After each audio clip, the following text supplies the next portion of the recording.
Zetsu, right? Because, again, if Argentina gets this Divine Judgment, a massive ultimate up against Slovenia, plus that Valentina, man, it's going to be a tough game for Slovenia. They do decide to go for the Martis, again, putting some more comfort heroes onto the hands of Vizot. We saw that he was able to find a turtle, right, in game number 1. So he likes his hero. He knows how to use that Retribution battle, or how to win that Retribution battle. And Argentina now, Valentina up for grabs. I think it will be taken for sure because, honestly, for Slovenia, they have to try and get something to enable this Martis. In game number 1, the Martis pick was good, it was strong, but it wasn't allowed to shine because Argentina just played around it. So for Argentina right now, they go for that Atlas very early on in the game. Of course, the Digi has been banned before this. What will they add onto this? Kaja and Atlas as well as a Lapu Lapu. So an abundance of crowd control and AoE. That's a lot of dive, man. That's a whole lot of dive. Argentina, in game 1, they were looking to pick. This time, they're looking to fight. They're looking to 5v5. AoE damage across the board. Even with the Kaja, sure, the Divine Judgment is a single target ability, but hey, your damage comes in AoE. With the Lapu and the Atlas, they're looking for that Wombo combo. In Slovenia, they need something to stop this. Akai becomes a very solid option if they really just want to stop Argentina's pure engage. And we've also seen that Akai is a counter towards the Atlas. They do go for it. And I think this basically kind of stops Argentina's strategy. It sure throws a wrench in their plans for sure. But of course, it's not the end of the world, right? Having an Akai when you're trying to dive into the back line, it does not mean that Argentina will be unable to find those plays. If they can get that macro advantage, so if they secure a bit more wave control, a bit more wave clear, they can go for those weird flanks. And we've seen that when you have dive heroes like this on your left and right, that makes it very difficult for you to play as you intend. So Slovenia, I think they require a bit more crowd control just in case Argentina starts splitting up, because there's more than one engage available on their composition. Well, Argentina can still flex these heroes again. Yes. Even though we've seen mostly the Kaja go into the jungle in ranked games and in most competitive games, it can still honestly be flexed into even the gold lane. That's what we usually see back in the old meta. Kaja in the gold lane, a counter towards the 1-1, does really good up against the marksmen, especially if you build full damage. And you're up against a Beatrix that has been nerfed. In the early stage, you can actually win some of those trades up against the Beatrix, and you can really utilize that to try to look for that snowball. Considering that Argentina will have a bit more mobility to play with the Atlas as well, with the perfect match, this becomes an option for them to flex, for them to actually show their deep hero pools. In game number 1, Slovenia picked the Yves as well, and Argentina banned it away. And I think with, as we mentioned, with so many melee heroes, having to deal with that slow is going to be so annoying. And with Argentina having so much emphasis on execution, I think it's a very smart ban, but that's a Guinevere. All right, now the question is, where is that Guinevere going to go? And it's going to be the Bruno, who's going to be hovered here. And the Gusion as well. Bruno locked in. What is going on? One wish right now. You gotta use the Neymar skin. Oof. You gotta use the absolutely. Neymar skin, right? If Civ, you better use the Neymar skin here. But the Gusion gets picked up, and it does feel like it does seem like Jotun is actually gonna be using the. It's a Kaja mid. They can still swap. They can still swap. True. I mean, it's not unheard of. We've seen it actually perform before. As we mentioned, it's not only about crowd control, it's about having that wave clear as well. It's having that pick-off potential to set up for your jungler if he chooses to go and show up in your lane. So for Argentina, it's not looking too complicated, but for Slovenia, I am quite curious to see how they want to try and make this happen. The Guinevere most likely will be a laner. XP lane, I believe. Just like, well, we saw. Or will it be a roam? A roam Guinevere? It can be roam, but then, yeah, if the Guinevere goes roam, then the Akai will go to the XP lane. We've seen both of these, but again, we're going to see the Vexana in here up against the Gusion. All right. Up against the Kaja. 2 melee. There's a lot of melee coming in from Argentina. And honestly, the Vexana works on paper here, right? Yes. You already have your ultimate which is another target for all these melee targets from the side of Argentina. I think Slovenia have drafted themselves a pretty solid composition. Good disengage, good damage, but they're going to have to get to those item power spikes. The Beatrix is going to be the main win condition here for Team Slovenia. I feel like Slovenia, as you mentioned, one of the ways to counter all this aggression is with crowd control. And as you mentioned, Vexana, ultimate can function as a knockup. They have the AoE Terrify as well, so there's a lot of potential in that pick. So we'll have to see. It's very unorthodox, but that is exactly what we are hoping to see in a tournament of this magnitude. We've already seen Vexana twice. Yeah. That's how crazy it is. The meta for IESF alone has just been progressing so fast, and we'll see whether that Vexana can actually take Slovenia into an equalizer. 1-1 is a possibility, but for Team Argentina, they're looking to get that clean sweep to end the day fresh here, as again, Jotun will start on the purple buff with Vizo as well. Both teams opting for the same route. Wow, it's a Martis against a Gushin. So in the jungle matchup alone, the Martis has a lot of advantage, but as you mentioned, it's not only about that. It's whether or not the rest of the team can enable you, because if you go aggressive like this, you get kited away, especially if you're going alone. So wow, that's just aggression coming in from both teams. Again, Vizo going to be caught here. Arakiel trying to help his jungler, but it's going to be first blood picked up by Meteoro. Clyde coming in, trying to help, but look at the damage coming in from Civ on the Bruno, on the Neymar skin, absolutely styling as he dishes out so much damage, free hitting and winning here, dashing forward, looking for more damage right now. He does have the flicker to actually go for the kill, but he decides not to do so. A wise decision, knowing that they already have the dub in the first initial trade. I feel like Slovenia, they require a bit more levels to try and have that kind of level of aggression. They're up against, as we mentioned earlier, Lapu Lapu, Kaja, Atlas, and a Bruno. Technically, all these heroes, including the Gushin, can be a lot more dangerous in the early game, and Slovenia completely didn't recognize the danger in going aggressive there, and they paid the price. So Argentina already with a bit of a lead. We'll have to see Slovenia. Whoa, as I say that though. Wow, it's a kill over to Civ on the Bruno. We all know how much a Bruno can snowball here, but Civ is going to be caught. Has that flicker that he saved earlier, and that's where it comes to play. Argentina, like you mentioned, Rashi, that's just efficiency. Not going for crazy plays, knowing when they've already gotten the win, and pulling back when they have the dub.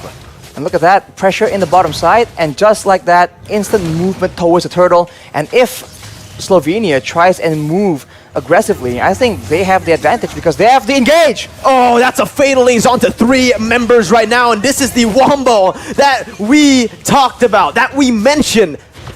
As early as this, Argentina have gone a 3,000 gold lead, getting a whole lot of gold from the shields as well. In the early game, it's 4-0. It feels even more one-sided than game 1 right now, but obviously we're going to take a look at the replay first before we go further. What an engage by Erwin. As we mentioned, Slovenia being very concerned about the pick-off potential, they crowd together and they get hit with an insane Fatal Links. So Erwin is the one looking for all these plays to happen, and if he gets a solid one, getting 2 or 3 members, that is an easy follow-up coming in with Jotun on the Gushin, as well as Papadop on the Lapu Lapu, but ooh, in the bottom side. Clyde just not having a good time. Yeah. Clyde is getting absolutely bullied. Civ... Okay, this is the good thing, actually, about the Bruno, right? You're very good at clearing up the waves here early on, but you can already see the Divine Judgment coming in. Jotun trying to jump in with that burst damage, but will not be able to find it. He jumps in under the turret, forcing a flicker and an Eternal Guard from Rimuru. A lot of resources burned out practically for nothing here, and it looks like Jotun just does not care. Jumps in under the turret knowing the Eternal Guard was used. There's no more CC that they can apply onto Jotun. And Civ is just racking up gold. It's another kill for Jotun. He is roaming across the map from bottom to top, collecting kills as he goes. What is going on here? Argentina with a completely different look. Now it's not just macro. Even if you just play defensively, they are taking the fight to Slovenia, and they are struggling to find an answer right now. Arakiel is on that Akai, but they don't have any damage to try and trade back in these very, very early game skirmish engages. And with the turtle spawning, Argentina will look to pressure Slovenia yet again. And this is a very difficult situation because of the tools available yet again to Argentina. It's tough.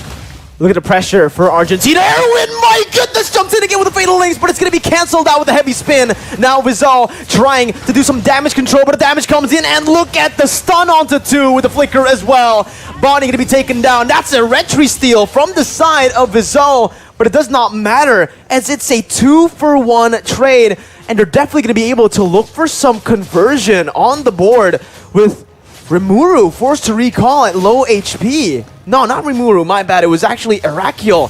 And again, well, Rimuru's not going to be recalling. A stun comes in from TOdak, and that might just be that bottom side turret falling to the hands of Argentina. This is a replay from what happened earlier. As we mentioned, pressure for the turtle, and once your opponents, your prey comes in, flicker of fatal links, and the follow-up. It was initially disabled by the heavy spin, but overall, that is enough damage to ensure as the Gushan, man, very solid single target damage, but if everyone gets clumped up by the fatal links, he can very easily just decimate the whole team. And look at this again. That's going to be Erwin who's able to lock them up, forcing Arakiel to actually use the heavy spin, still saving his fatal links. Clyde is not going to be able to get out. They're not even going to use these fatal links. Civ tries to look for a quick elimination there, but he's not going to be able to find it. Vizal in the mid lane trying his best to actually clear out the way, trying to buy some time. That's the Divine Judgment coming in. The burst from the side of Jotun. Absolutely insane as Arakiel. The tank does not feel like a tank in the face of the damage from Jotun. In the face of the gold difference, almost, what is this, 5k, 6k almost? This is very difficult for Slovenia to deal with right here. They have tanks, but the tanks, as you mentioned, Mirko, cannot serve as a front line. So Argentina, they are able to slowly but surely take control of the map. And you can see, even the tankiest member from the side of Slovenia is forced to concede that control. And while all this is happening, Civ is just farming up a storm. And even in that XP lane, TOdak baiting. Bonnie going to be bursted down. Jotun doing everything, dodging away from the Eternal Guard.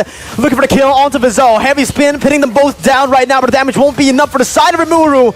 Shutdown picked up by Arakiel.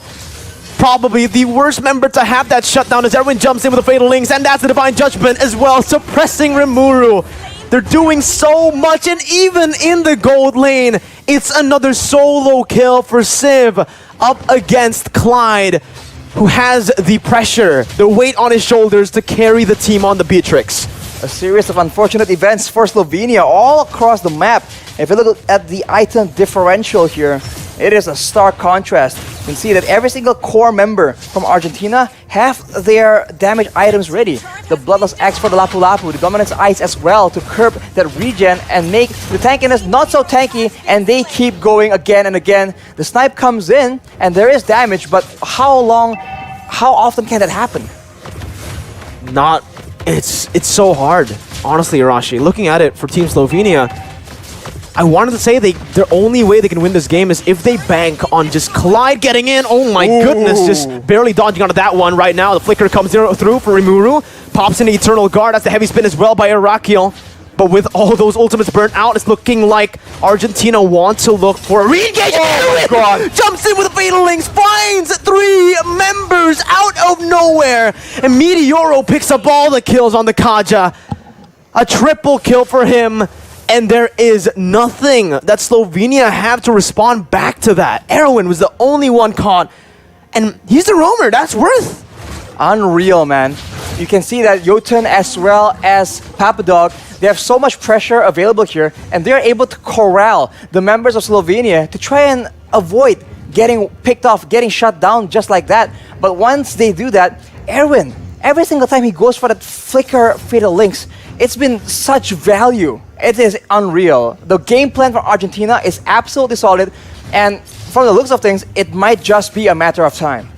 Argentina are so solid, right? They look at Commander Erwin and they go straight on, charging into the base.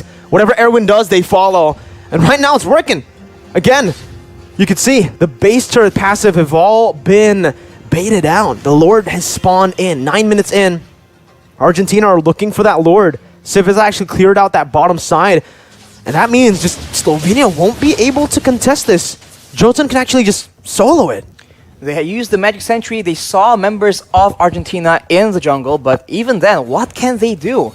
Their only source of poke is going to be the snipes. But even then, afterwards, who do you send to open up vision to try and check out what kind of dangers are in the bush? Because if you make a mistake, you get completely annihilated. Arakiel trying to look for the play, but the Divine Judgment was perfectly placed. Arakiel going to be taken down. Ball down by Civ there. He just got shot. Look at that damage, Arashi. That's a roamer. That's the tank. That's the man you want to soak in damage, and he gets melted down like that. And you can see that Slovenia is feeling the pressure. They're trying to make those desperate plays happen, but Argentina is just way too patient about it. And look at that yet again. Another engage happening. Bonnie going to be taken down as well. Still able to actually flicker out. Meteoro flickering forward to find the double. Clyde looking for the snipes. Getting it. Meteoro in the midst of it all. Going to be taken down. It's a shutdown by Clyde, but Civ is here to pick up the scraps. It's a 4-4-2 trade. Arakiel going to fall as well, as that's going to be a wipe out. And Team Argentina will send Team Slovenia down to the lower brackets as they progress to the next stage of the